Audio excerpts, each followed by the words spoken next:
All right, we are live. I am delighted to be joined by one of the fiercest anti-war voices in the country. She puts her money where her mouth is because she's always out there protesting across administrations, Republicans, Democrats, doesn't matter. Code Pink's Medea Benjamin. Medea, how have you been holding up during this pandemic? Oh, I've been pretty good, but like everybody else, can't wait till this is over. Yep, I know. So I thought of you. Biden is obviously staffing up his administration. For the most part, a lot of the usual corporate suspects. Some of them from Clinton's days. A lot of them from Obama's days. But you and Code Pink and others were fiercely fighting to oppose Michelle Flournoy, who was Undersecretary for Defense under Obama.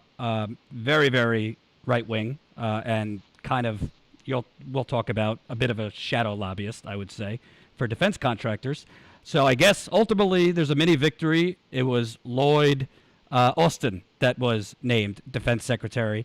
I guess a victory. Can you tell us about Lloyd Austin, who, I guess you could say some history, will be the first black defense secretary?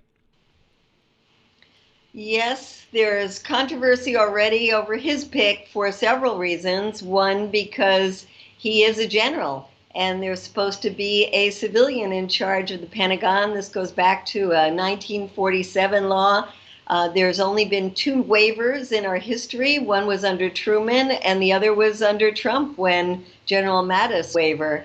There are a number of groups, including some veterans groups like Common Defense, who have come out strongly and saying there's real reason to have this separation. And they think that the Senate should not give the General Austin. And then there's other issues. There's issues that Central Command, while the U.S. was bombing the heck out of Iraq, and there's issues about him being on the board of Raytheon. During this time, he only took a couple of months after he retired from the Pentagon to join the board of Raytheon.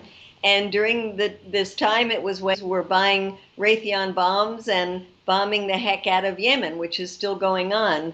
So, and then he is also a partner, this private equity firm, Pine Island Capital, that Michelle Flournoy was part of, that is heavily invested in military industries. So there are a number of reasons why we can't be happy with General Flournoy. I must say, with General Flournoy, that was a that was a mistake with General Austin, and I must say I'm not happy. I am happy that Michelle Flournoy is not going to be Secretary of State. But when we were given choices between Austin, Michelle Flournoy, and the other one who was under major consideration, Jay Johnson, who was head of Homeland Security under Obama, as well as in the Pentagon when he legal justification for the use of killer drones, and he's on a weapons company. It's hard to be of them became Secretary of Defense. And the interesting thing to me is, basically Lloyd Austin seems like he's just typical follow the orders, kind of a company man, so to speak, in terms of the military-industrial complex. But he was, in some regards, to even Obama. Can you kind of talk about that? Well, yes, there were instances in which he was to the right of Obama, for example, on Afghanistan. But then there are also instances in which he really back from the right, like from McCain, who wanted more involvement of U.S. forces in the case of Syria and wanted a no-fly zone in Syria. He also, under Obama, did not initially the withdrawal of troops that Obama wanted, but in the end, he oversaw the withdrawal of about 50,000 troops, which means he is experienced in bringing troops home. And that could be a very good thing if we indeed get Biden to approve of bringing the troops home from Afghanistan and Iraq. But this military industrial complex also is a congressional one. And even when Trump said he wanted to reduce the number of troops in those two countries to 2,500. Democrats and Republicans in Congress went nuts. No, you can't possibly bring troops home. That's too sudden. Precipitous. After 18 years, it's precipitous. So Biden, as was pushback, one of the things that some people are saying would not be terrible about General Austin is indeed that he is a yes man. He is a soldier. He tends Biden to be trying to end these endless wars and not get us into new ones, then like General Austin would listen to those orders and carry them out. Right.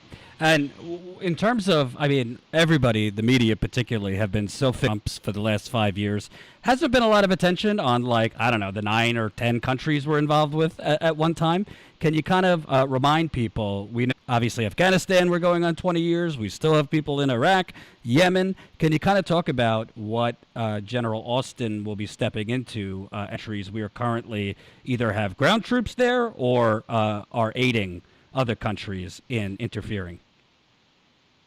Well, if you look at counterterrorism forces, it's all over the world, and we have them in Somalia and Sudan and other parts of Africa. In fact, AFRICOM has tremendously under Trump. Trump has lifted the restrictions on a lot of the use of U.S. force, made it less transparent what the U.S. is doing. So it's harder for us, the citizens who are paying for all of this, to know what's going on. That needs to be rolled back. And let's not forget that we have over 800 military bases around the world. And Trump also started questioning, why do we have all these troops in Europe, for example, and started to pull troops back from Germany. Now, some of them he just repositioned in the first place in Poland, which would make it more antagonistic to Russia. But in other instances, he wanted to bring some of them home. And again, Republicans and Democrats in Congress got out there and said, no. In fact, they put an amendment that passed on the National Defense Authorization Act to say no money could be used to bring these forces home. So, yes, the U.S. military is spread out all over the world. And this is something that General Austin, if indeed we as a movement can use our pressure under Biden. You know, under Trump, we didn't have any leverage because Trump was so erratic and all these decisions were pretty much made by him. And so where were you going to put your pressure? You know, how do you reach Donald Trump? Now we have much more of an ability. And unlike during the Obama years when the anti-war movement just fell apart because we didn't want to protest the first black president, in this case, so many people voted for Biden because it was anti-Trump, not because they like Biden, and are ready to pressure him. And we've seen that just now as you started out this segment talking about the pressure to stop Michelle Flournoy. I mean, it was quite remarkable how we were able to get together a lot of not only anti-war groups, but also in this case, we went out to feminists from Gloria Steinem to the Eve Ensler to Jane Fonda, and we got almost 100 prominent women in the course of 48 hours to come out and say a war hawk at the head of the Defense Department is not a gain for feminists. So there's a lot of activity, a lot of excitement about using our pressure. Two areas where we really want to focus on with Biden is immediately to stop the U.S. support for the war in Yemen and to rejoin the Iran nuclear deal. And can you kind of talk about, because it seems to me Biden, I mean, we know the Democratic Party has been using identity politics as a quasi-weapon forever, but it's on steroids right now. I mean, listen, I'm a white guy. I think it's great that we have a black defense secretary, now a Hispanic health and human services secretary, but at the end of the day, I don't really care if they're glow in the dark, if they're warmongers or you know, corporatists. But it really seems like the media is going along with this, only focusing on color or gender and whatnot, and there's really zero attention on the actual record. Well, that's right. And this contest around the Secretary of Defense has just been horrific in that regard. At first, it was considered that Michelle Flournoy was a shoo-in, And there were many different women who were celebrating how wonderful this would be to break the glass ceiling and have a woman as the first head of the Secretary of Defense.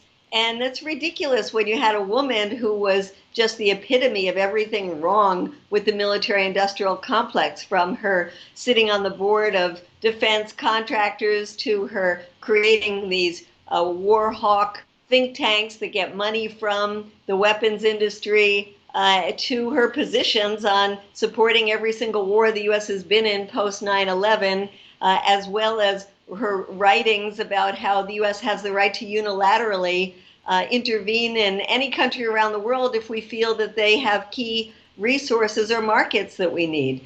And then the Black Caucus came out and said, no, no, no, we think that it should be a black Secretary of Defense. That's more important than a woman. And that went on for the last week with the clamor from within the Black Caucus. And as you said, in the end, who cares? It is not about gender and it's not about color. It's about positions. And we feel that all the positions that were being discussed in the Biden transition team were not people that we supported for this. So it's because all we could do is mount a campaign against this one and mount a campaign against the other one. But when you're not given any options that are really things you can be for, that makes it very difficult. And then he nominated Anthony Blinken for Secretary of State very early on. And we knew that was coming because Anthony Blinken has been with him for decades. So it wasn't possible for us to mount any kind of opposition to that. But there so far is not anybody in this national security group that he's brought together that has any fresh thinking, that recognizes the world has changed, that unlike what Biden says, that the U.S. has to be regaining its seat at the head of the table, there is no head at the table now. The Chinese are of equal importance in the world. There are other blocs that now are equally important. There needs to be a round table that we all sit at to discuss these issues, and that the U.S. can't be flexing its muscle against the Chinese when we need to cooperate with them on the pandemic, on the climate crisis, on all kinds of things, and that we can't afford to use the myth that the Chinese are a great enemy as a justification to invest even more in the Pentagon budget when we have so many other real needs. But I don't see anybody coming into the administration, nor Biden himself, that has a realistic view of what the world is like now and what the U.S. foreign policy needs to be. In the meantime, those of us who put up this fight against Flournoy were labeled as far left, extremist, hysterical, unrealistic, when we are the ones who have the most realistic version of our foreign policy, which is we should have never gotten into the war in Iraq, we should bring our troops out of the Middle East, and we need to dramatically cut the Pentagon budget and free up those resources for the needs like universal health care. I don't know. Right now, they're all penny pinching stimulus. We're now being offered $900 billion, which I think is a shit sandwich. Even before it wasn't enough, $1,200 checks. Yet I don't know. I'm seeing reports they're approving new F-37 jets. They're approving all these new weaponry. There's no debate about that. There's no penny pinching on that. It's the never-ending military-industrial complex. But meanwhile, the media and others basically fixate on whether it's too much to have $900 billion versus $1.8 trillion, while you have food lines all over the country. That's right. And as we speak, the Congress is passing a new Pentagon budget, which is even bigger than the last one, bigger than our 10 other top countries combined. And as you say, there's no question about why we need to be putting all those resources when there is no country today that is really threatening us at all, and that our biggest threats don't come certainly from the war on terror, which should be erased now from our vocabulary. The threats are coming from things like the pandemic and like the climate crisis.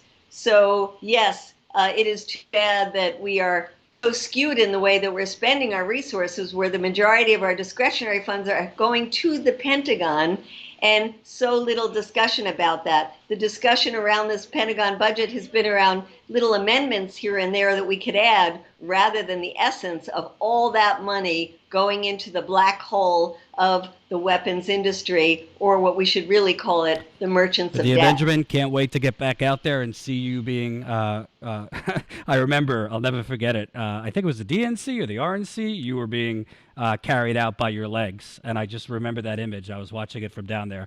Always putting your body on the line to fight what is just immoral occupation all over the country at the expense of American citizens and citizens across the world. Thank you so much for joining us. Bye-bye. Thanks for having me on, Jordan. Bye-bye.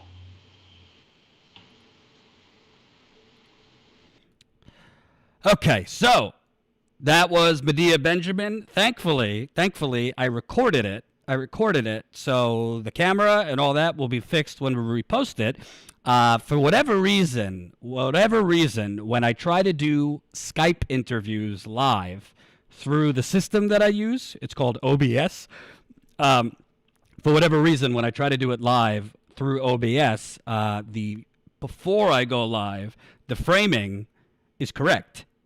The framing is fine. You could see the whole picture of the guest, and then mid-interview, for some reason, it goes berserk, and I can't fix it. So to be learned, I'm not going to use OBS anymore, and I'm not going to do live Skype interviews anymore. What I'm going to do is do something called Streamlab, which I've seen other hosts using, which I think will not, I don't have to frame anything like that, and it will all be fixed. So going forward, not using OBS to go live via Skype, and I will figure it. But I will repost that interview with Medea Benjamin so that everybody could watch it after the fact. Sorry about the technical problem. I have another great interview ready to go. So we're going to get to that in a few minutes. But please, smash that like. People that press the like button, the more people that will see this very live stream. Sorry for the technical difficulties. Yeah, I am seeing that it's lagging. Hold on. 1 second. 1 second, folks. I don't know what the hell is going on in my system right now.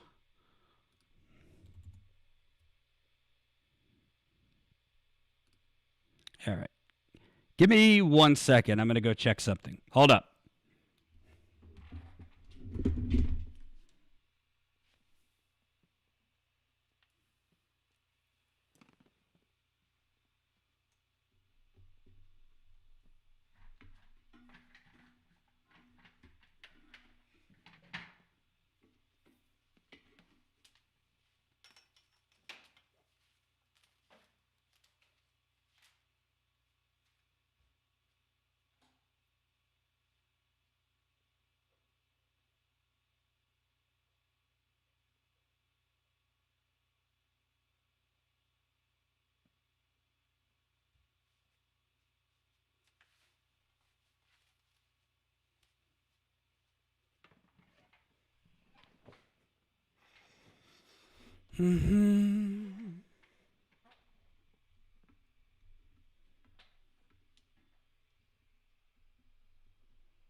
Wouldn't it be nice?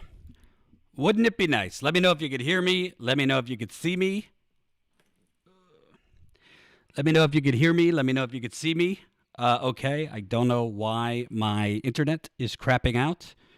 I have no idea. Okay, I think it's a little better. Hold on. 1 2 1 2. Let me know if you could see me. Let me know if you could hear me. 1 2 1 2. All right. I think it's better now. I have no idea what's going on with my internet. Once I'm done with the live stream, I'll see if I can fix it. I think it's working at the moment, so I'm just going to go with it until it's not working. Like I was saying, I do have the Medea Benjamin interview. Recorded, so I'll be able to post that. Probably I'll post it a little bit later or tomorrow morning. I have another interview. I really, it's tough during the pandemic. Obviously, I don't have it that bad. I'm not sick anymore or anything like that, but I'm just dying to get out there. But right now, it's not the best time. So I wanted to cover the demonstrations against the Line 3 pipeline. If you're unfamiliar, Line 3 pipeline, another crude oil toxic pipeline from the tar sands of Canada that is coming from Canada. It is going through parts of North Dakota and predominantly through Minnesota before it gets to an export terminal in Wisconsin.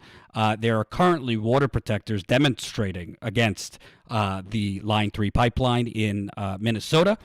There are people protesting at the top of trees. There are people training themselves to construction machines and a lot of other things going on. So I'm going to air that interview in just a little bit. First, I want to give you some updates on how Jen's doing. Also want to cover the absolutely abysmal, outrageous stimulus negotiations where in April you pretty much got a shit sandwich. Now you're getting a shit turd sandwich, if you ask me. So smash that like button. We already have 260 people watching. It seems like the stream is a little bit better right now, so that's positive. Keep on smashing the like button, the thumbs up button right under the live stream. Please share this live stream if you can, and subscribe to the channel, of course. By the way, Jen, I do see some people messaging, that they've emailed us and they're trying to do certain things but having trouble. Bottom line, Jen is usually the one to handle the troubleshooting, so you're just going to have to be patient because I am not a tech person, and if you're having trouble with certain things, I'm going to give you the wrong directions probably. Jen, her fever went down to the point where she didn't have a fever, and then it went back up. So it's kind of strange.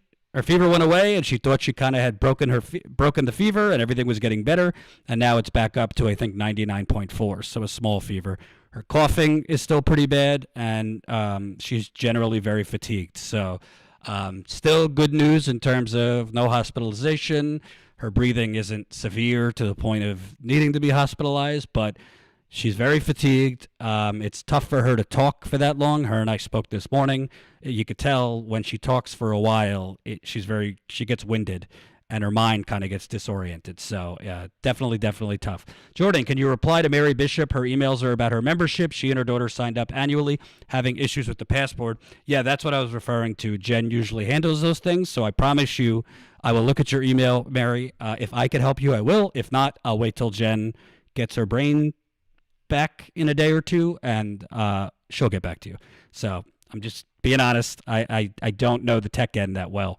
But when Jen is better, we do have a call with the tech people that helped us when our website was hacked, and they are fortunately going to be working with us to totally redo our website, and we're keeping them on a monthly retainer, which is going to be expensive, so become a member, to handle tech problems. So if you're having a tech problem, Mary, it will go to our tech people.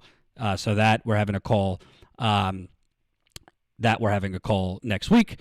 And the tech stuff that happened today, I'll figure it out. I'm doing things as a one-man band right now, so please bear with me.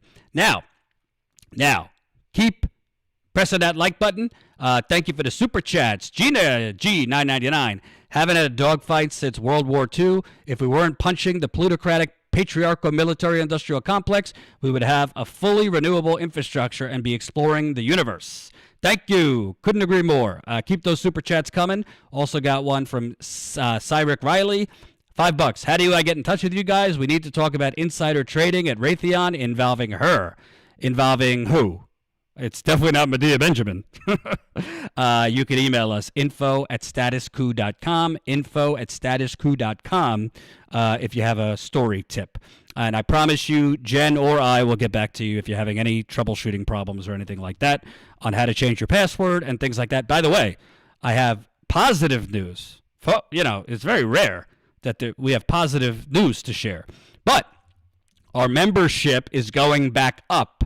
Remember I told you that we had been hacked and all of a sudden we had dropped a lot of members? This is how many members we were at in April when our primary coverage ended, and that's how much we had ultimately gone to. Well, we are growing back up. We're getting a lot of people who were wrongly made inactive being reactivated, meaning they're reactivating their membership. So we're now back up to 1,663 Status Coup members, and I will say a lot of those new members are signing up at our brand new $2 a month level. We set a special membership level just for coronavirus, so that as many people as possible could support us. And we hope the $2 level is good enough for a lot of people who might not have the means right now to support us at $5 or higher. So there it is again in the super chat. Sign up. I know that when Jen is feeling better, we're going to do our monthly members call. So if you're a member at $5 or higher, you will get access to the monthly members call. I believe we're going to try to do 2 this month because we missed last month because we were on the road for the election. So we're going to do 2 this month. But for $2 a month members, you'll get access to our Discord, which is a lot of fun. There's a lot of different channels on top of politics. I pop in, Jen pops in. So definitely sign up if you can. Membership is the only way we're going to grow, and we still need to grow even during a pandemic. So sign up if you can. So before I air this interview with this incredible indigenous woman who is on the front lines protesting the pandemic, I got to tell you something. At a certain point, people need to riot. I'm not kidding. I don't endorse violence, but at a certain point, people need to fucking riot. This is the latest in this ridiculous, during a deadly pandemic with food lines all over the country. The White House asked the Senate Republican leadership to include second round of stimulus payments, but at $600, not $1,200, in emergency relief package. Comes amid push by Josh Hawley and Bernie Sanders. Are you kidding me? Are you effing kidding me right now? $600? And smash that like button. Kelly Elaine, I'm trying. You got to understand, Kelly, and everybody who's asking for the text message earlier. Usually I have Jen handling a lot of the social media, a lot of the marketing, and sending the text message when I go live.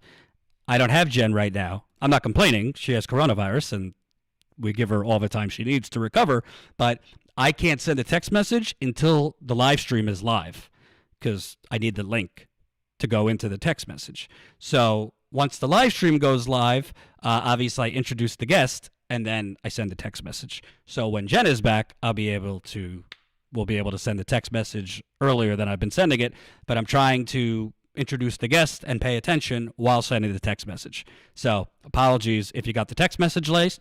Trying my best. And Colin, by the way, is a part-time worker, so he's not always available when I'm live because he has a full-time job. So that's why. Don't have any help, unfortunately, right now. So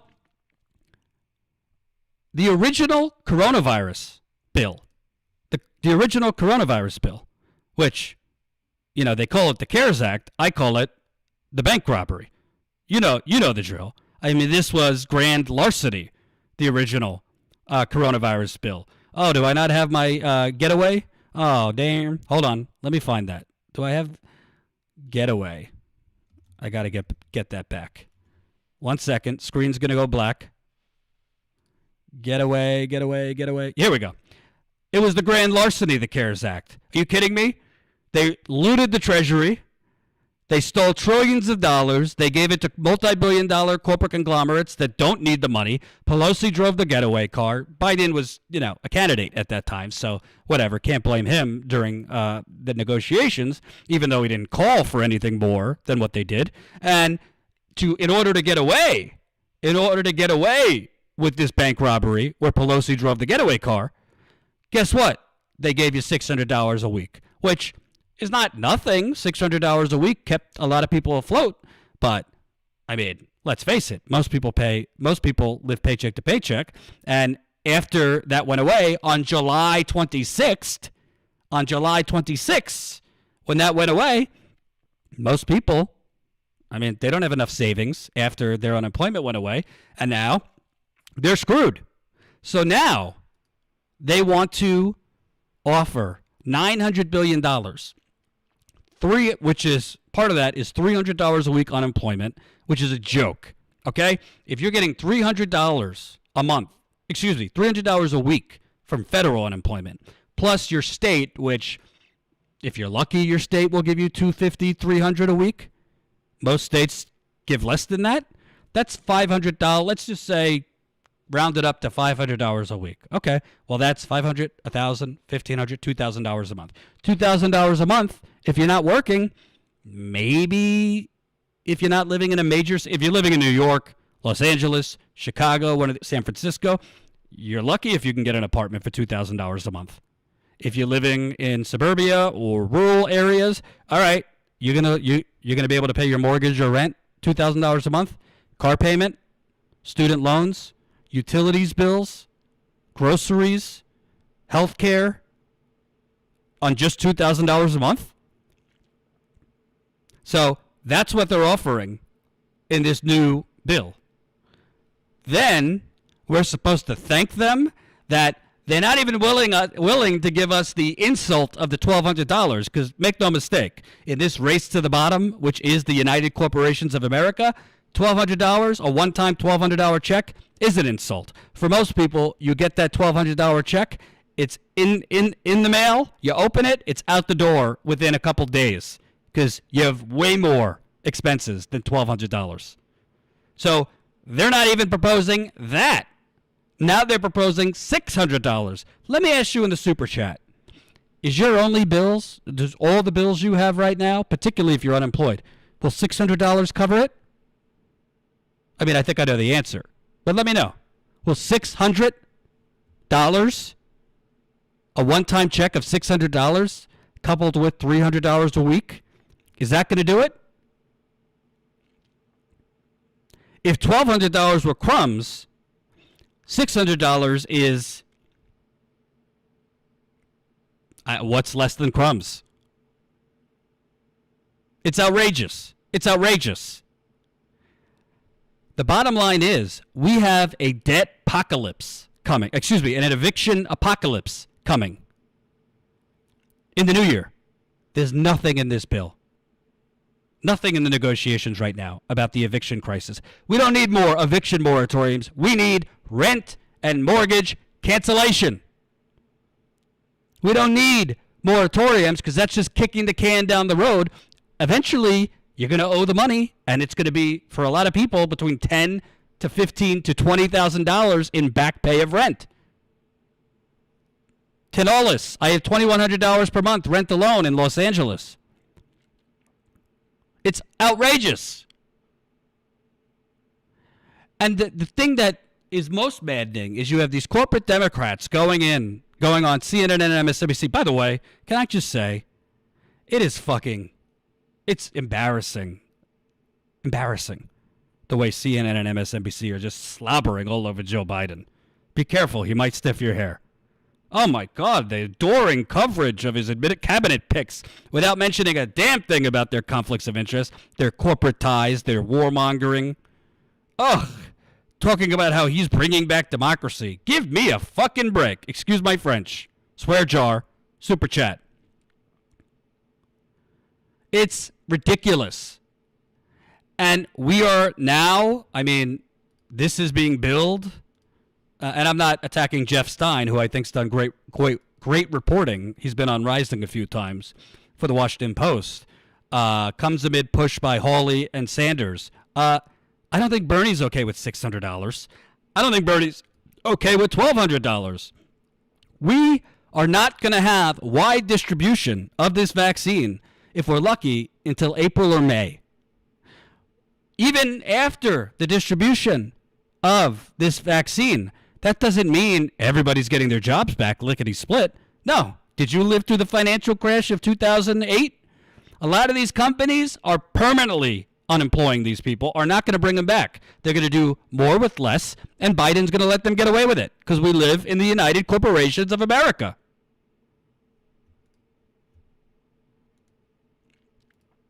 So I don't want to hear from anybody, oh, well, something's better than nothing. Yeah, something was better than nothing when it was $1.8 trillion, including the $1,200 checks, including more money for PPP, including more money for small businesses, more money for contact tracing, and more money going to actual working people. $900 billion is a joke. $600 is a joke. And by the way, are these people insane? Are the Democratic Party insane, or are stupid, or willfully know what they're doing? If you accept a $900 billion stimulus, which ain't going to stimulate anybody, really, it's not even a full Band-Aid. It's half a Band-Aid. Jordan, drink water. Sounds like you got the burps. It's called indigestion. I'm working on it. Thank you, though. If you accept this, do you honestly think when Biden becomes president that the Republicans are going to give you one vote for additional stimulus after they're going to say, we gave you $2 trillion, we gave you $900 billion, that's nearly $3 trillion that we, the Republican Party, gave as the majority party and now as the minority. That's it. And then they're going to do the exact same thing that they did in 2009, 2010, 2011. They're going to watch as the economy craters. They are going to watch as unemployment continues to be extremely high. They're going to watch as conditions get worse, and they're going to blame it on Biden, just like they blamed it on Obama. And don't get me wrong, Obama's stimulus wasn't enough either. I mean, even the New York Times' Paul Krugman said it should have been well over $1 trillion. It was $750 billion because Obama had these neoliberals in his ear saying, no, psychologically, you can't go to $1 trillion. People won't allow it. People won't allow it. And keep pressing that like button. We got 370 people watching. Smash the like button right under the live stream. Keep those super chats coming. Appreciate the super chat. Cat, $2 swear jar. Thank you, Cat. Keep it coming. Jessica, $4.99. Celebrating the re-coup of Status Coup members. Oh, I like that. The re-coup of the Status Coup. I like it. The Republicans aren't going to give you a damn thing. They're going to say, we just gave you $900 billion. Now it's time, they'll use their talking points. Now it's time for people to lift themselves from their bootstraps. Retraining. People need to be willing to work other jobs, to take internships. We know. We've been here. We've done this before. So you're not just accepting $900 billion now, where Biden will become president, and magically you'll get $2 trillion. I mean, unless Biden just takes executive actions to directly give UBI or stimulus, I think there's a better chance in the remaining days of 2020 of me getting a six-pack than Biden taking executive action to give direct stimulus to working people. So this $900 billion, if the Democrats go along with this, that's all you're getting, folks. That's all you're getting. This is a joke. It's outrageous. And you want to know something?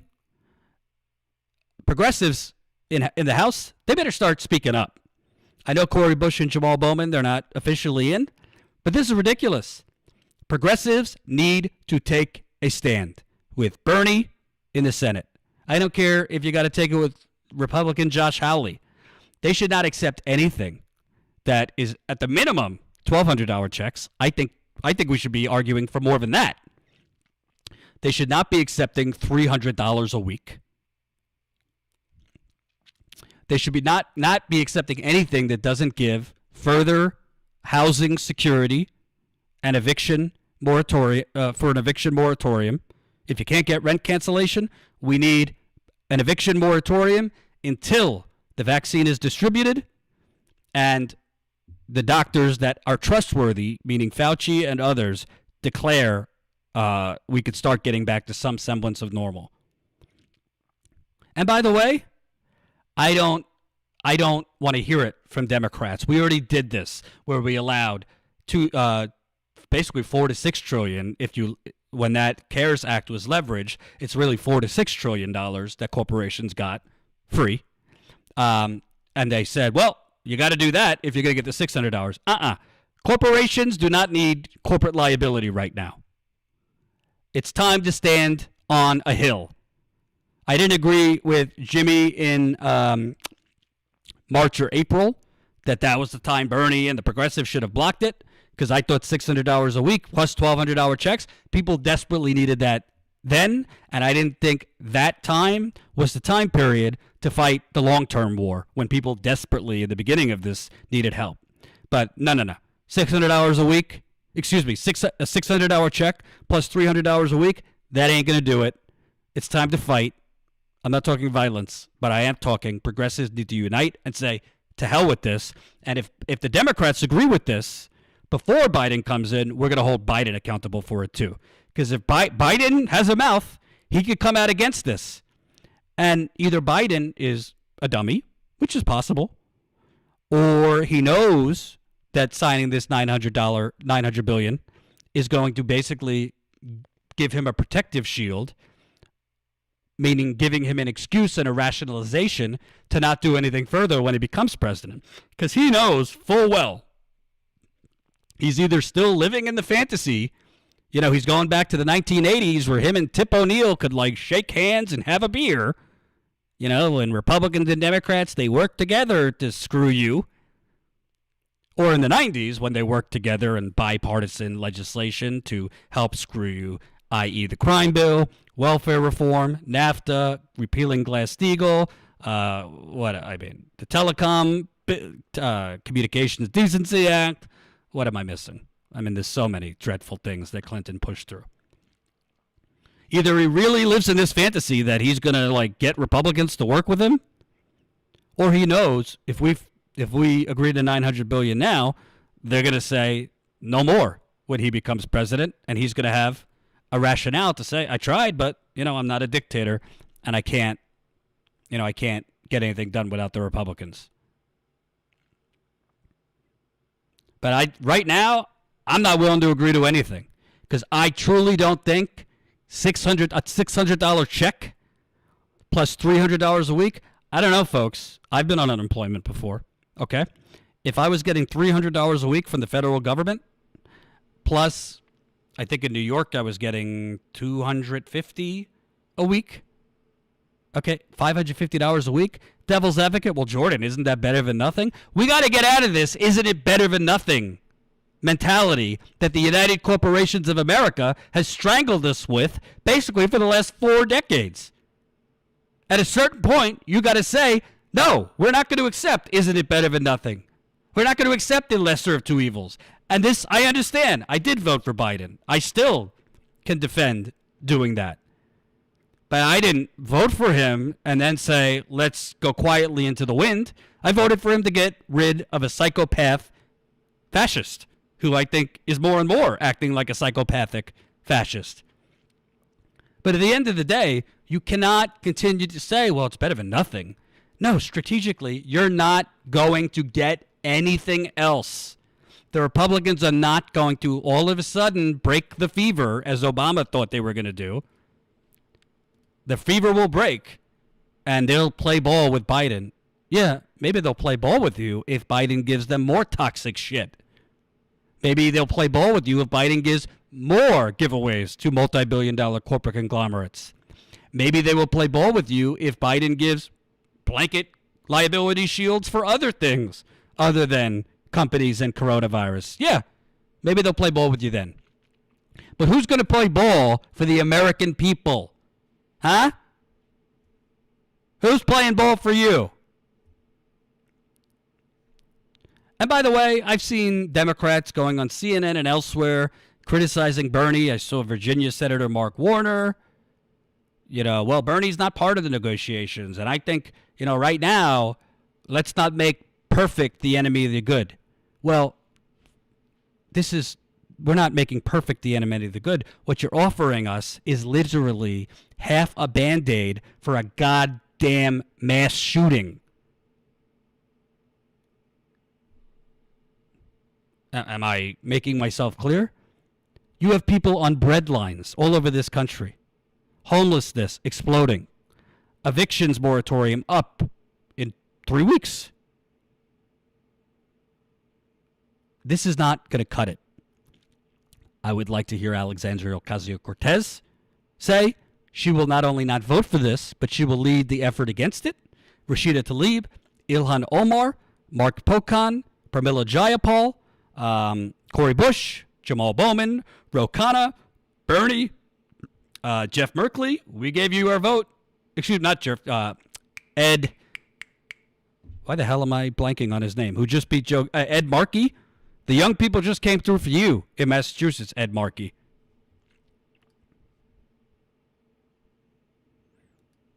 No. At the bare minimum, every American should get at least a $2,000 check. Americans should have rent forgiveness or cancellation, call whatever you want. The government should be covering the payroll for workers. I haven't heard for companies, including small businesses. Haven't heard Biden talking about that. So I will lead, as a journalist, I will help cover this and I will help lead the effort against this. Because at a certain point, I'd rather nothing than perpetually being programmed and brainwashed by the United Corporations of America to accept a shit sandwich when the working people of America are the ones that built the goddamn restaurant. If you understand my analogy. All right. Let's keep on going. Thank you for the super chat. Swirly Swirl. Rashida has said she won't vote without money for the people. Love it. And by the way, money for the people is great. $600 is not enough. $300 a week is not enough. And most importantly, who is talking about the fact, what is your guarantee that Republicans will give you anything after this? You can't just vote for this assuming that when Biden comes in, we'll do another stimulus. Oh, yeah? How are you going to just do another stimulus when you have a Republican Party that literally 75% of them won't even admit publicly that Biden won? A Republican Party where Trump is literally going to still be the leader of the Republican Party even when Biden's in there. You're expecting these Republicans who won't admit that Biden won the election to then work with you to pass another stimulus package for trillions of dollars after they won more House seats than they were expected to, when it looks like they might retake the House in 2022. Might help you retake the House in 2022 if the economy's in shambles and you blame it on the incumbent president's party. I mean, it's so obvious what's going to happen. So you're not just accepting $900 billion now. You're not just accepting a $600 check now. You're not just accepting $300 a week unemployment now. That's all you're going to get, period, probably for the next year or 2 years. Save this video so when that happens, I'll tell you I told you so. It's ridiculous. The whole thing's ridiculous. Kush Renata, $5. I fear the next 4 years will prove that voting for Biden to get rid of Trump will equal to purchasing dynamite to get rid of your termite issue. Ooh, I like that analogy. I wish I had an answer for that. I'm happy Trump's gone, but I'm not happy that right now, as I was just talking to Medea Benjamin about, you literally have, this is the Super Bowl of identity politics, folks. I've never seen anything like it. Let's put a Raytheon board member in as defense secretary, but he's black. Let's put a Bernie hating, bought off neoliberal Neera Tanden in. Been raising all sorts of money at the Center for American Progress from Wall Street, Michael Bloomberg, Saudi Arabia, United Arab Emirates, but she's Indian American. Javier Becerra at Health and Human Services, I'm okay with that. He was for Medicare for All. I could deal with that. Oh, his communications team, they're all women, but they're neoliberal hacks. Attorney General, who knows? Kamala Harris, oh, black woman. If you watch Harry Potter, the invisibility cloak, this is the invisibility identity cloak. I digress. All right, moving on. Right now, Native Americans and environmental allies are protesting in northern Minnesota against the Line 3 pipeline. Line 3 pipeline is another toxic crude pipeline. It's coming from the tar sands in Canada, some of the dirtiest crude oil in the world. And it is going through parts of North Dakota, predominantly going through Minnesota before it gets to its terminal in Wisconsin. The fight against Line 3 has been going on for years. If there wasn't a pandemic, I would love to be out there right now. Currently, you have protesters chaining themselves to construction machines. Currently, you have protesters literally setting up protests and tree houses where they're protesting at the top of trees so that the trees can't be cut down to build the pipeline's drill pad. It is it's not Standing Rock, but it's similar in terms of what they're demonstrating. So I caught up with a wonderful indigenous protester who's been out there. Her name is Tasha Martinu. She is just incredible. So I just spoke with her today. I want you to definitely pay attention. Obviously, most people, because of a pandemic, can't get out there right now. But definitely pay attention. Important. Again, you got Dakota Access Pipeline. Biden is not committed to stopping that. He's not committed, as far as I know, to stopping Keystone. I haven't heard him say anything on Line 3. It is a toxic crude oil pipeline. It is going through the wild rice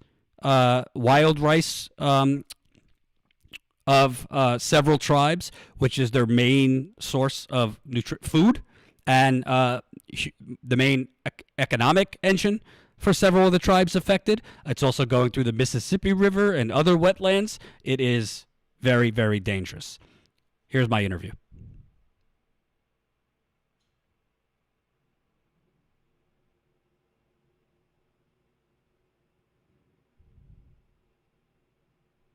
Hold on.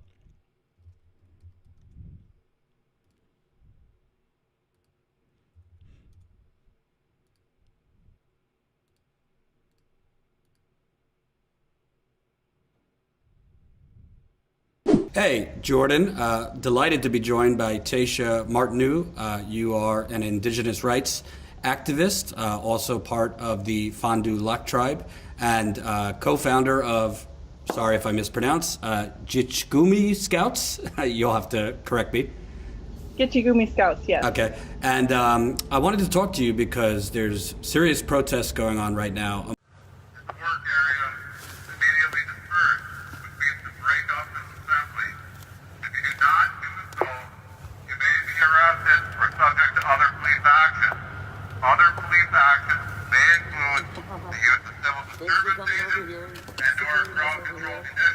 Among water protectors in northern Minnesota, the years-long battle against Line 3, which is Enbridge's totally unnecessary and dangerous crude oil pipeline. And you've been one of the water protectors out front, particularly during this pandemic, fighting this. Talk to me about what is the latest news, because I know the governor of Minnesota just approved what I believe is the final permit for Line 3. Yeah, unfortunately, our governor, Tim Walz, has definitely failed at being a climate champion, and he's definitely failed the Anishinaabe. The MCT, which is the Minnesota Chippewa tribe, which is comprised of 6 different tribes, is opposed to the Line 3 pipeline. They sent a letter to the governor to make him aware of that, and still the permits were granted. And so many of us on the front lines made promises to stop this pipeline, and there were many people who had hopes for legislative action and the governor using administrative powers, but we're here now, and the fight is just heating up all across northern Minnesota here. We've got water protectors throwing down. There are people locking down to equipment. There are people standing in the way. There are people doing tree sits. And there's also amazing women who are out there taking up in prayer, showing up with their hand drums and their pipes and just sharing those songs and doing everything we can to try and stop this. And for those that don't know the history, basically there's already been a Line 3 pipeline in the ground for decades. It's got what they call over 900 structural anomalies, which basically means leaks, cracks, all sorts of terrible things. And essentially Enbridge just wants to walk away from the existing pipeline, which already has oil in the soil and other environmental problems linked to it, and build this totally new one at double the capacity. And I mean, there's already been studies that this is not needed in Minnesota. It's not needed for the economy. It's certainly not needed for the environment. Certainly detrimental to the environment, treaty rights, those kinds of things. Can you talk about the threat that this new Line 3 poses to not only treaty rights, but your wild rice and other things? So I live here where the water flows in all four directions. I'm from the Fond du Lac Band of Lake Superior, Chippewa, and we're right here on the headwaters. And all of our water sources are connected. The Army Corps of Engineers connected all of them so that we were able to control the amount of water within the lakes.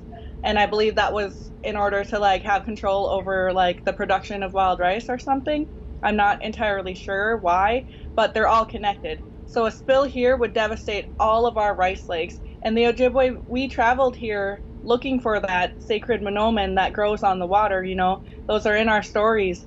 And for us to lose that would just devastate the tribe, because there are many elders here who still rely on wild game, wild rice, and foraging. And so those families are especially more at risk. And this also goes through the Mississippi River as well as other wetlands. So it's not just the wild rice, but it's water, it's land, it's the fish, because obviously fishing commercially is a big economic measure for the various tribes affected. Yes, Minnesota, so-called Minnesota in general, is such a beautiful state. We have so many different lakes. There's such opportunity to be around nature, going hiking, going camping, going fishing. This is a beautiful state, and we share it with all of our relatives who are also non-Indigenous, Indigenous, POC. I come from a very beautiful community that is diverse. And the one thing connecting everyone all across Turtle Island is that water. We ourselves are made of water, and it's just devastating and scary, the fact that I have to fight my own government and our own tribal police to try and protect something so sacred to all life. And I want to set a picture for the audience, because a year ago I went to Virginia, where protesters were basically building tree houses to block their trees from being cut down to stop the Mountain Valley Pipeline. Similar things are happening right now. You have, I believe, 2 or 3 water protectors are essentially protesting atop trees to stop the trees from getting cut down for the wherever the drill station would be for the pipeline. That's going on right now, correct? Yes. My amazing friends over there who are a part of the GNU Collective are currently engaged in a tree sit to try and force this pipeline construction to stop. Right now, there's a lot of clearing going on, which is northern clearing. Within the first week of northern clearing working, at least over here on the Fond du Lac sites, 7 out of 50 workers were already diagnosed with the coronavirus.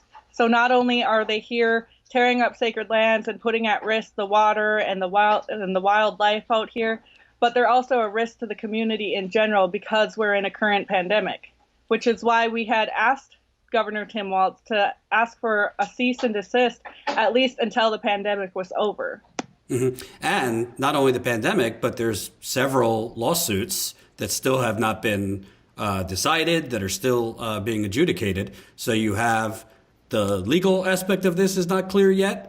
Decisions haven't been made. And Minnesota, I think last time I looked, was like top 3 in the country for most cases. And one of the hot spots I just looked up before we did this interview is in Kittison County, where that's the beginning of the path. Once the pipeline crosses from Canada, where it starts, into Minnesota, one of the hot zones for COVID is Kittison County, where the pipeline starts. So they're basically force feeding this pipeline during a deadly pandemic and essentially giving Native Americans and water protectors the terrible choice between endangering themselves by going out and demonstrating versus sitting home and letting this, ticking time bomb go unprotested.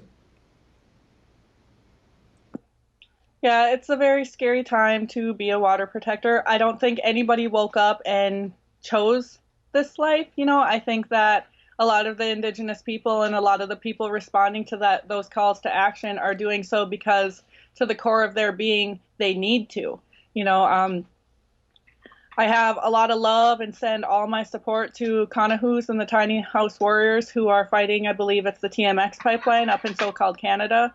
And, the Manuel family, they said it themselves that land defense will leave you face down on the ground with the cuffs on. And nobody does it because they choose to. They do it because we have to. Mm-hmm. And can you kind of talk about the history? Because we were talking about this yesterday.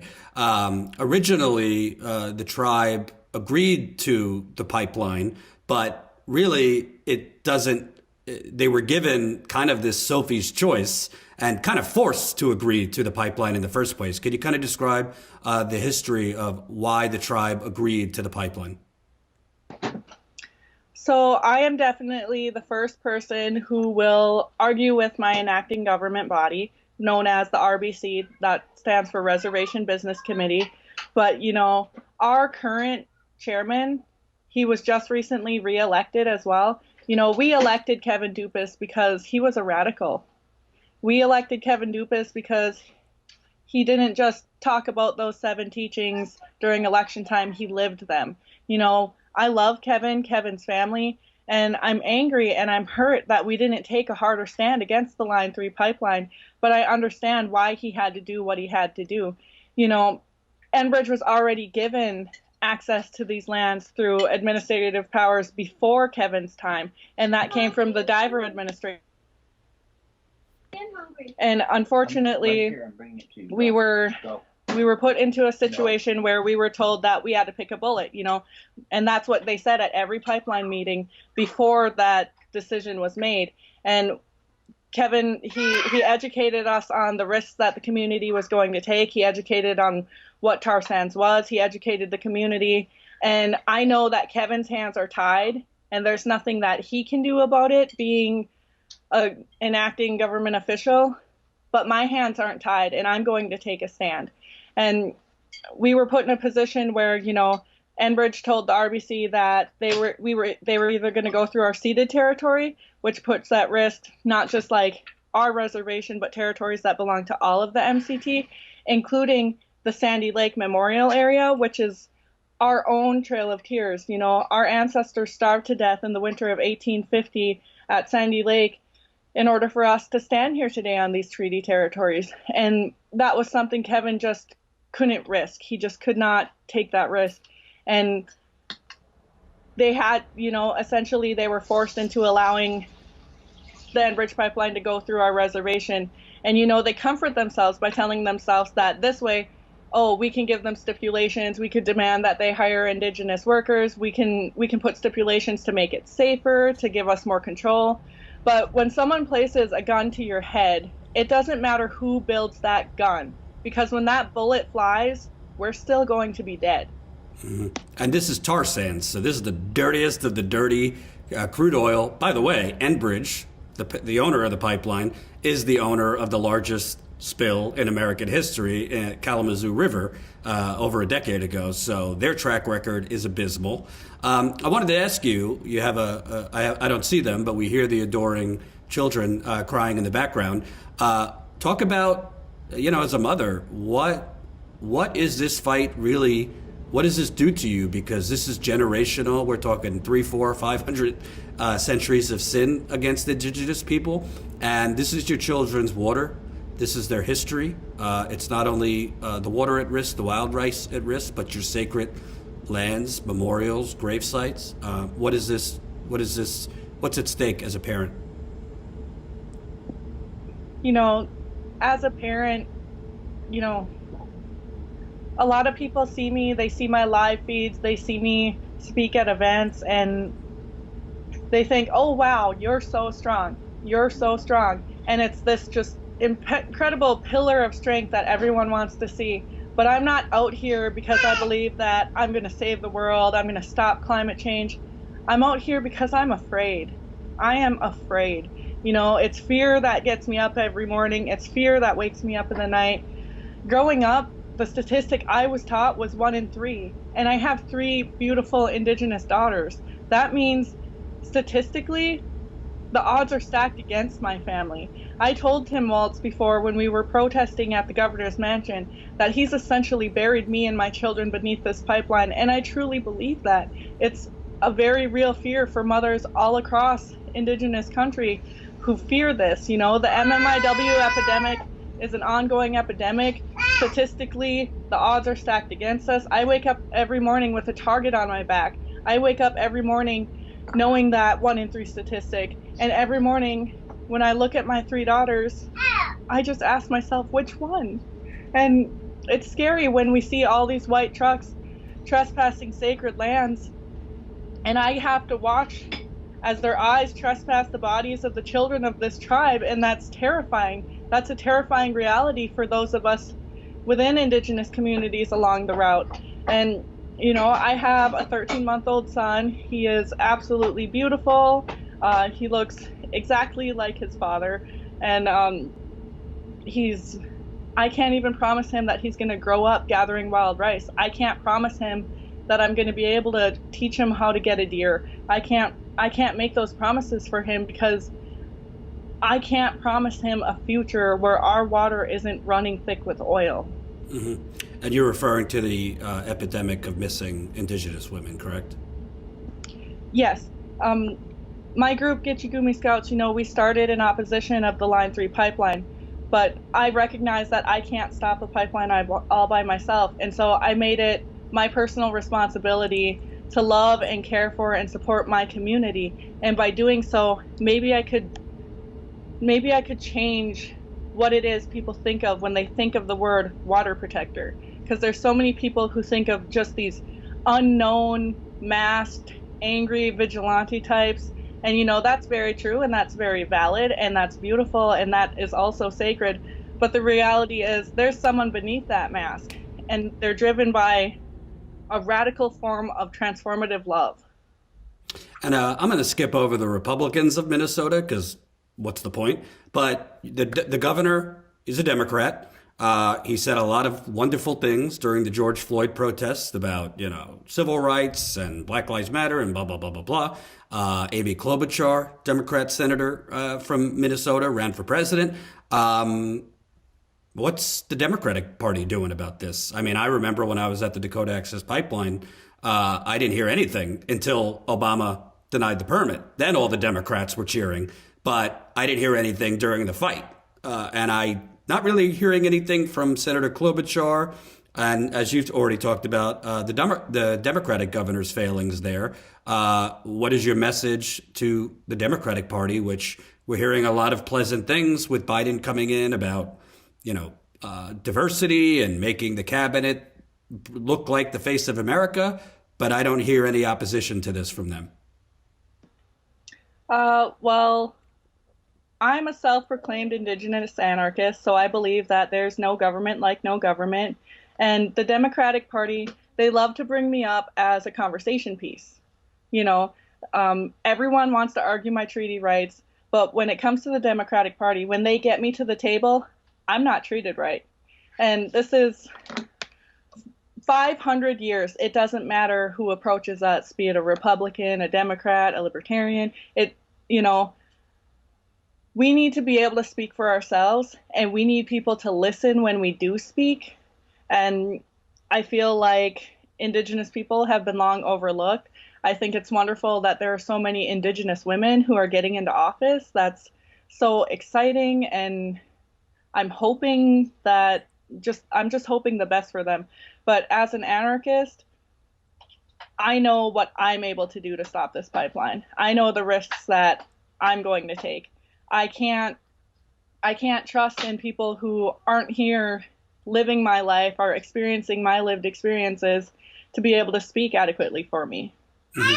And real quick, can we, separate from the pipeline, I mean, coronavirus has decimated Native American tribes all over the country. Navajo Nation is really, really devastated. I've interviewed people at Standing Rock, Cheyenne River Sioux. Can you kind of talk about in Minnesota what has been the toll on your tribe and other tribes?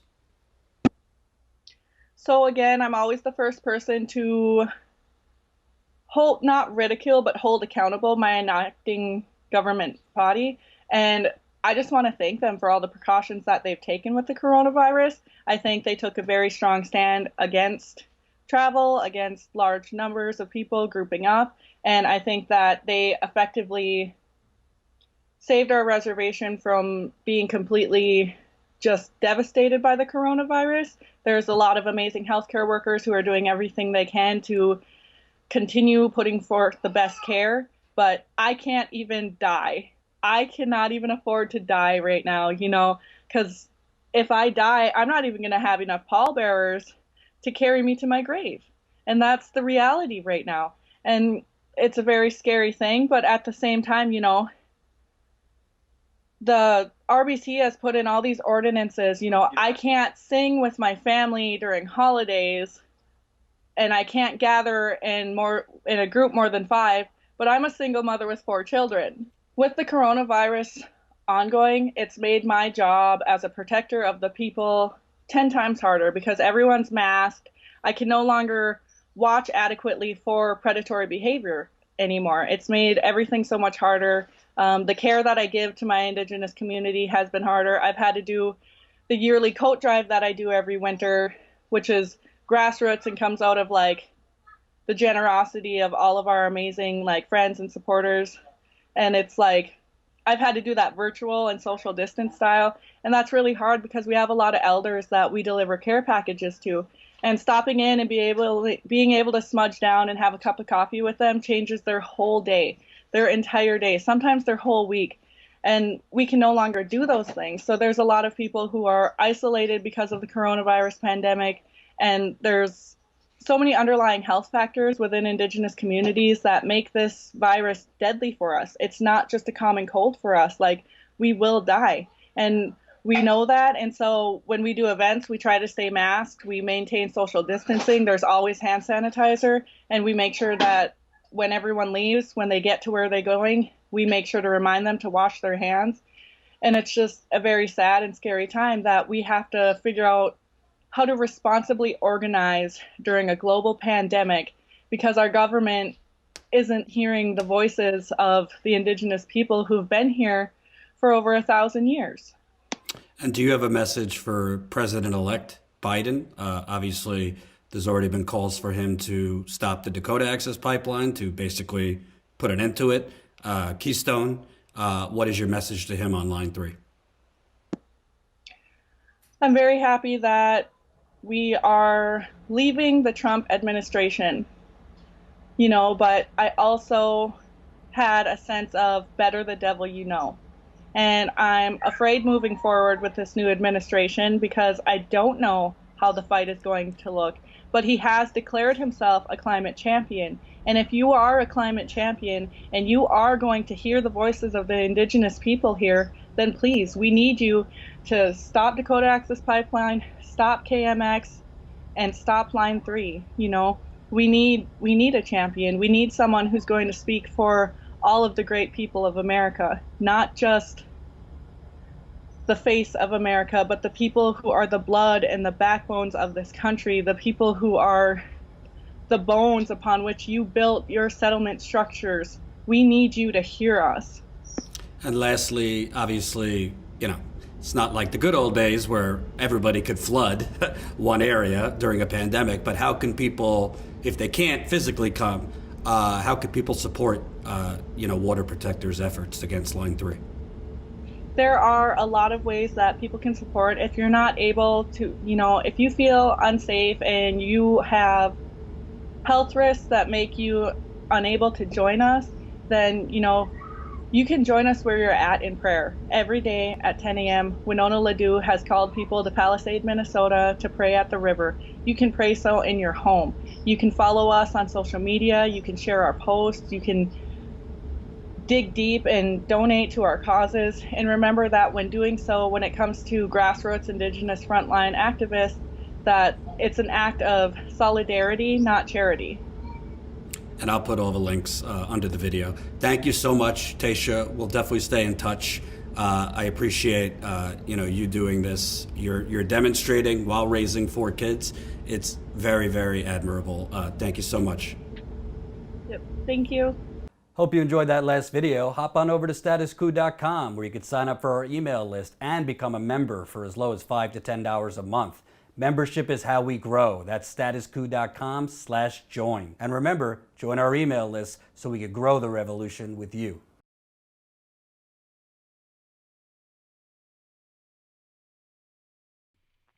That was Tasha Martinu, an Indigenous water protector.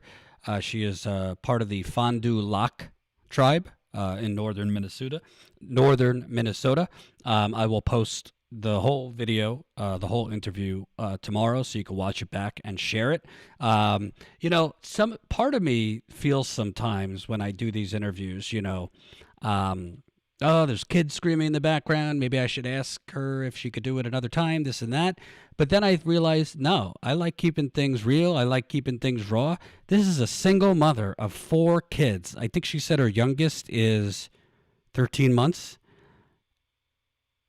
On the front lines. I mean, here's her Facebook page, so you could watch the live streams. She's on the front lines. She ain't quiet. She's a little mouthy in a good way towards police and others. And all while during a pandemic and raising 4 kids. This is what Indigenous people are forced to do in this country. It's disgusting. Absolutely disgusting. And, I'm not here to like push you to donate to Status Coup. Yes. It's hard for me to vet every single GoFundMe, this and that. But I will tell you, she does have a GoFundMe. I will read its purpose.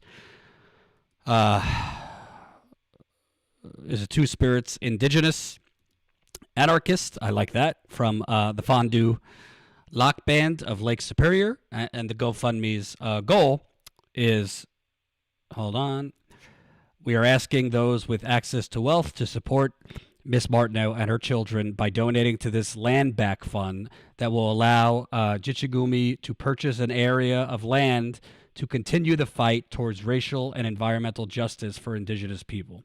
So their goal is to purchase land, I think in part to protest, and in another part in order to have land for Native Americans.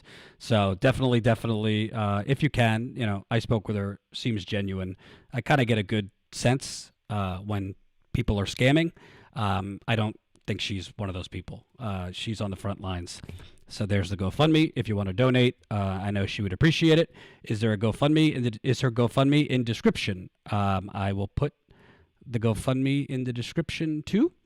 Hold on. And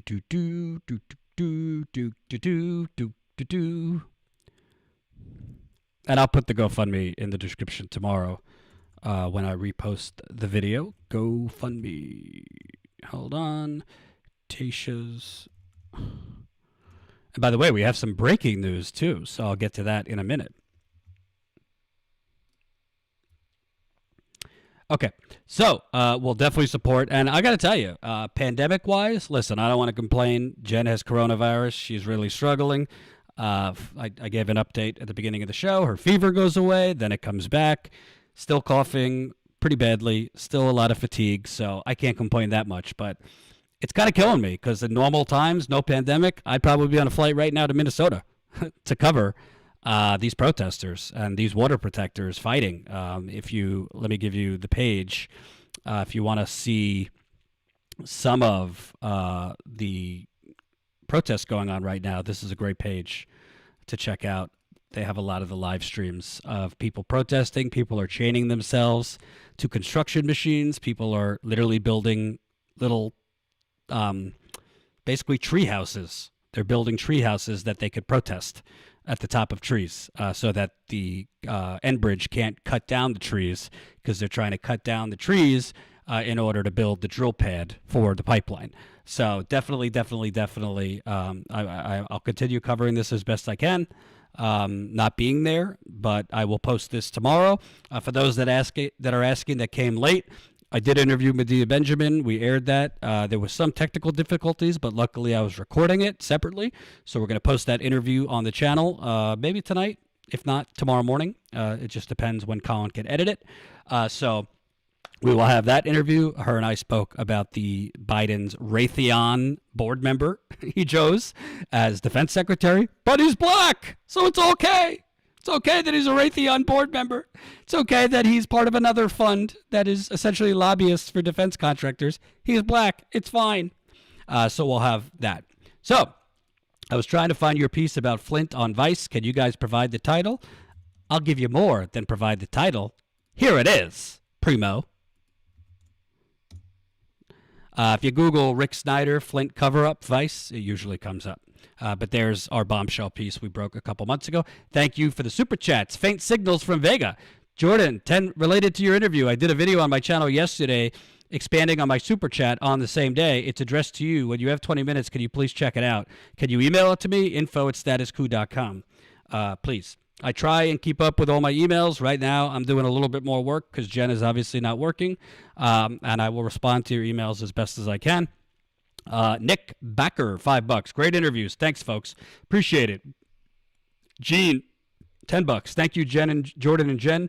A wonderful guest. I agree. But don't thank Jordan and Jen. Thank Anat Chariton, my wife, who sends me 55 emails a day with stories I should cover. Sometimes it's a little much, but she has an eye. She has an eye, my wife, for great stories. She sent me Tasha. She said to interview her, and I did. So thanks to my wife who spotted it. She's a wonderful, wonderful producer, my wife, Anat. So, breaking news. Are you ready for this? Are you ready? There's now an open congressional seat in the great state of Ohio. President-elect Joe Biden has selected Congresswoman Marcia Fudge to lead the Department of Housing and Urban Development, according to two people with knowledge of the decision. The offer to lead the roughly $50 billion housing agency comes after weeks in which Fudge launched a bid to become the first black female agricultural secretary. Interestingly enough, I just retweeted this. I don't know. Didn't particularly sound like Congresswoman Fudge wanted this position. This is from Dave Dayen in the American Prospect, who just tweeted this out. Fudge lamented just last month in an interview with Politico that black policymakers have traditionally been relegated to just a handful of cabinet positions, including HUD secretary. Quote, as this country becomes more and more diverse, we're going to have to stop looking at only certain agencies as those that people like me fit in. You know, it's always, we want to put the black person in labor or HUD. Can't say I disagree, but that's, unless Politico's not reporting it right, it sounds like she's agreeing to serve as HUD secretary. But no disrespect to Congresswoman Fudge, I'm going to kind of move on from her because I don't really care. Good for her if she's going to be HUD secretary. Wifey, did you not hear me crediting you or not? I gave you props. She says I don't give her credit enough in life. So, and I never give credit. So I wanted to make sure she knows. Much love. But is there another progressive who's been very instrumental in the progressive movement that happens to live in the great state of Ohio that currently doesn't have a elected political position in the United Corporations of America? How is Tasha's name spelled? Hold on. I'll give you her Facebook page one more time.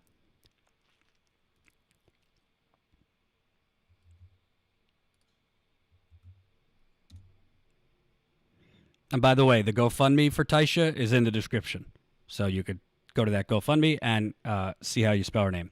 So is there a strong progressive woman in the great state of Ohio that currently doesn't have an elected position that was instrumental in Bernie Sanders' campaign, whom, name drop, I just spoke with on the phone a couple days ago? Who could it be?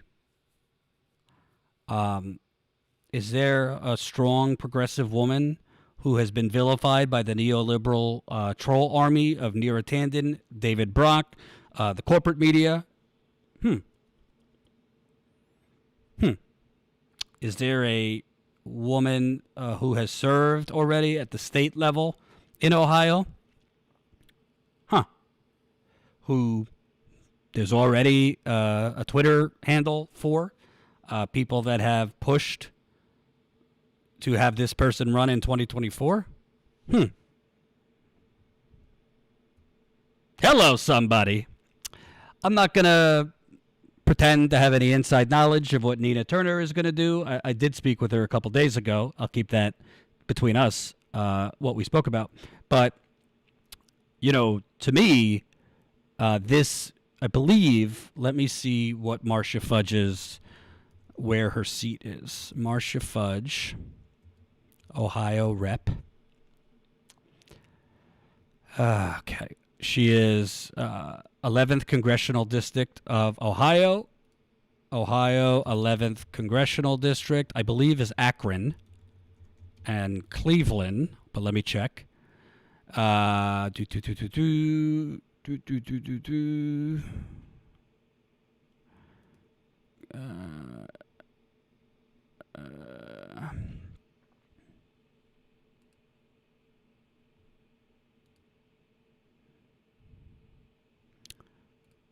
Where is Ohio's 11th Congressional District? Akron. Yeah, it's over Akron. Akron, So I've actually been to Akron, interestingly enough. The 11th District is comprised of 32 diverse municipalities in Cuyahoga and Summit counties working together in progress, blah, blah, blah, blah, blah. So Akron, I believe Cleveland, I could be wrong about that, but Nina Turner could run for this position. If you want to talk about a squad, if you get Nina Turner into Congress, you might have actual change. If you added Nina Turner with AOC, Rashida Tlaib, Ilhan Omar, I guess Ayanna Pressley, Ro Khanna, Cori Bush, Jamal Bowman, maybe a couple others, that is a reckoning. That is, without the racism and batshittiness, that is the makings of a progressive Tea Party. I don't know if Nina Turner wants to run for Congress. There is a Senate race in Ohio in 2022 where she could take on Rob Portman in the Senate. She also is from Cleveland. I do believe the mayor of Cleveland is up soon. Cleveland Mayor Frank Johnson. Let's see when his term is up. When does Cleveland Mayor Frank Jackson term end? Sorry, this just broke, so I'm doing this all on the fly. He won a new term in the general election on November 7th, 2014. So his term should be up soon. Let's see. Mayor Frank Jackson already is the longest-serving mayor in Cleveland's history, but a prominent voice in the city's African-American community issued a call Tuesday for Jackson to run for a fifth term. This was from 2019. Norman Edwards, founder of the Black Contractors Group, argues in an email sent to 500 people that Jackson is at least one of Cleveland's best mayors, blah, blah, blah. Jackson is 73, was elected to his first four-year term in 2005. He was reelected to a fourth term in 2017, so he should be up It is widely expected through this term, which runs through 2021. So the election will be next year in Cleveland. So, she's got a lot of different options, whether it be running for mayor, whether it be running for Congress, whether it be waiting to run for Senate, whether it means running, continuing to do progressive activism outside. Who am I to tell Nina Turner what to do? But I think Nina Turner's value is much, much stronger as an elected official who, all due respect to Bernie, might be somebody who is a little bit more willing to go for the jugular of her political opponents than Bernie was. I believe, to me, if Nina Turner's mentality is wanting to run for president in 2024, this might seem counterintuitive to certain people, I think she'd be stronger positioned to run for president as a mayor than a congressperson. Becoming a Status Coup member now frees up my choices and who gets my monthly political donations. I agree with you, Henry. Thank you for signing up as a Status Coup member. I believe running as a mayor, if, we're getting ahead of ourselves, she'd have to win. But I believe if she ran for mayor and won, having success stories in the heart of deindustrialized America, which is Cleveland, in addition to some other cities in the Rust Belt, I think that tells a much more unique story if you decide to run for president than just being another congressperson. As far as I know, there's hasn't been a congressperson who ran as a congressperson that became president. I know there's been a lot of senators who have ran and became president. I don't know of many congresspeople that have run and become president. So, and if you're looking for impact, obviously running a city, you could have a lot of impact over being another congressperson. But boy, would it be popcorn worthy if Nina Turner was in Congress as a member of the squad. Hell, she'd give AOC a real run for her money to be the de facto leader of that squad. Or maybe she'd start her own squad. I don't know. But I don't pretend to have any inside knowledge. I don't know what she's going to do. I do believe if she ran in that area, I think she could win. She's very, very popular in Cleveland. I believe it borders Akron, too, that congressional district. So we shall see. We shall see what happens. What do you think? Would you rather see her run for Congress in this district in Ohio? Would you rather see her run for Senate in Ohio in 2022 against Senator Rob Portman? Would you rather see her run for mayor in Cleveland if the incumbent mayor doesn't run again? What do you think? I think mayor is the best position. I think that's one she could definitely win. A mayor never could become president. Hey, Joanna, did you just see the corporate media literally lift a pissant who did nothing other than bulldoze black and brown people's houses in South Bend, Indiana? Did you just see that?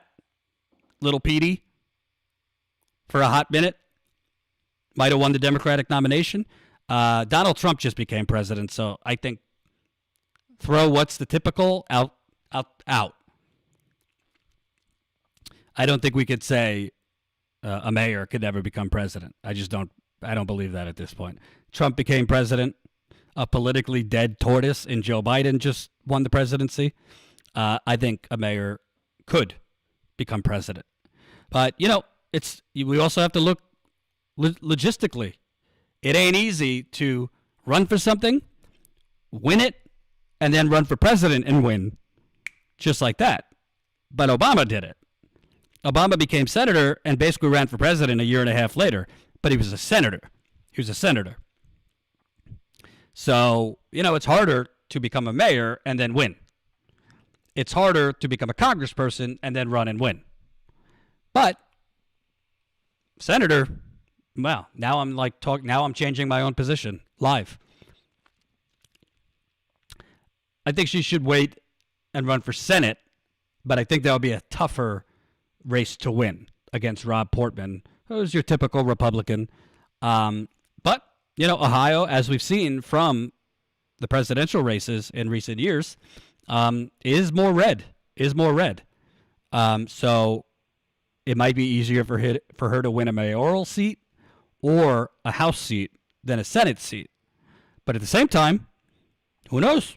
She could, if there's a special, I assume there would be a special election to replace Marcia Fudge. She could win and get into Congress, serve a year in Congress, and then announce she's running for Senate against Portman. So she could do a lot of different things. I mean, wouldn't it be amazing if there is a God for Nina Turner to announce it right here, what she's going to do? That would be wonderful, wouldn't it? Not going to hold my breath. But the bottom line is there is a House seat open, and I think Nina Turner, from my conversations with her over the years, I do think she listens to the movement. I do think she is somebody who will listen to the movement. So if there is a big pressure campaign for Nina to run, whether it's a special election, in the case of the Senate, governors usually appoint senators who are appointed to cabinets. In the case of the House, I believe there's usually special elections. If a congressperson joins an administration, I think if she's lobbied hard enough, she might run. And if she runs, I think she would win. And if she wins, there's a lot of possibilities. She could run for Senate. She could serve in Congress for a few years. A lot of possibilities. But this is, how do they phrase it? This definitely is, some ducks are lining up in a row here. So we will follow up, and I'm sure Nina Turner is going to be a pretty heavy name in the news before this special election. And by the way, if there's a special election and Nina Turner is running, you think they were bad to Bernie this time? They will be just as bad to her to try and stop her from scenting Congress. Because with Alexandria Ocasio-Cortez, they were arrogant. The media was arrogant. The Democratic Party was arrogant. They thought she had no chance. They didn't think people knew her enough, so they slept on Alexandria Ocasio-Cortez. They know who Nina Turner is. They know she's a threat. They know she's got a following. They know she's got Bernie's movement. They know she would raise a lot of money. They know there would be volunteers for her. And they will try and push propaganda. I'm talking about the corporate media. There will be a lot of propaganda against Nina Turner. But I think she could win that congressional seat. You know what? I've changed my mind 3 times. At first I wanted her to run for mayor. Then I wanted to run for Senate. Now I want her to run for the congressional seat. Because I think if she runs for the congressional seat, I think that it would open her up and set her up better. Ooh, hold on. I think it would set her up better if she runs for the congressional seats and wins to run for the Senate seat in 2022. And if she runs for the Senate seat in 2022, as a congressperson, you have a better chance. I don't know if she'd win, but if the goal is to run for president in 2024, I take Nina Turner over AOC. Just me. No offense to AOC, but I would go for Nina Turner personally. You're thinking it out. Haha, I am. Yeah, I think Congress is where she should be. I think it sets her up for the future. And more importantly, how are you going to get anything done in this country? How are you going to block the extreme neoliberal agenda? You need the numbers. Adding Nina Turner to the existing squad is the numbers. She is incorruptible. Correction, nobody is incorruptible. We have to pressure every politician, even those we love, to stay pure, to stay progressive. Everybody's human. I don't think she's a corrupt person, but we have to pressure even politicians we love and watch every politician. We have to watch every media figure, even me. In his spare time, Jordan could be her campaign manager. Just kidding. No thanks. That would be kind of a journalistic conflict of interest. But I make no bones about it. I want her to run, and I want her to win. Just like Bernie. I mean, if I found out something scandalous that I could confirm about her, I'd report it. But, As far as I know, that doesn't exist. But make no mistake, if she runs, the corporate media is going to go at her hard. And we'll be there to debunk it. So that's the breaking news. We shall see. Before I go, let me take questions, comments, concerns. Thank you very much. Antonio, $4.99. Thank you for speaking the truth to power. Love the show. Thank you. Appreciate it. Trying to interview some interesting people. So we interviewed Medea today. Obviously, we interviewed Tasha. Interviewed Steve Grumbine yesterday. So trying to get some more interviews for you guys of people you might not see in a lot of different places. Keep signing up. As a reminder, you could now sign up as a Status Coup member for low as $2 a month. $2 a month. I'm pretty sure a lot of people can spare $2 a month for real independent journalism. If you can't, if you're just strapped completely, we get it, no problem. But if you can, $2 a month, and it also gets you access to our members-only Discord. For those of you saying, Jordan, nobody's gotten back to my emails, I'm trying. Jen is sick. Jen usually handles a lot of those logistical, can't reset my password, troubleshooting. She's not up to it right now. I'm not a tech person, but I'll try to help you as best I can. So, let's see. Kelly, we love the interviews. Thank you, Kelly. Appreciate it. Sandra Mayer, I expect it's easier to be radically progressive when you aren't in office. Yes. You know, I don't think progressives should expect even politicians we like never to compromise. You have to compromise because we're not dictators that could just get whatever we want. However, what are you willing to compromise on? And are you, as a negotiator, already offering the other side 75% of what they want? That's the corporate Democratic Party. They start the negotiation offering 75% of what the other side wants. Andrew, $4.99. If Nina runs, how will she be smeared? Got to be proactive with the attacks. How will she be smeared? Have you seen the smears against her online as Bernie's co-chair of his campaign? They'll look into every little thing, whether she had a parking ticket, whether, as a thing she did as a teenager. I mean, this is the media. Trust me, she'll be smeared. They'll look at her financials. They'll look at her time as president of our revolution. Trust me, they will work overtime to smear her.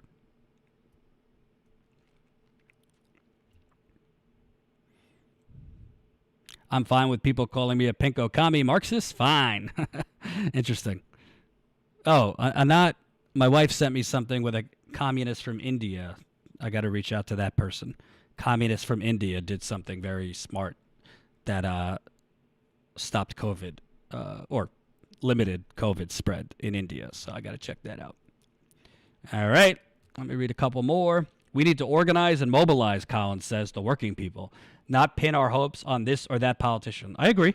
That's why I say no politician is incorruptible. We got to keep our pressures on every politician while organizing. I talked to Steve Grumbine yesterday. We got to add our on-the-ground protests with economic protests. We need to economically protest. Amazon, fast food, big banks, Walmart, all of these organized protests. You hit the real people running this country, the United Corporations of America, where it hurts economically. Oh, you'll see change. You'll see change, and you'll see it fast. All right, folks. Thank you for watching. I will post the Medea interview probably tomorrow. I'll post the Tasha interview tomorrow, and I will see you tomorrow. Peace out. Become a member. Statuscoup.com/join. Please. I'm not a Christian. I'm a Jew. Hanukkah's in a few days. Please sign up. Statuscoup.com/join. Please give me the Hanukkah presents that I need. Well, you know what I'm saying. Statuscoup.com/join. All I want for Hanukkah is you as a member. Peace out.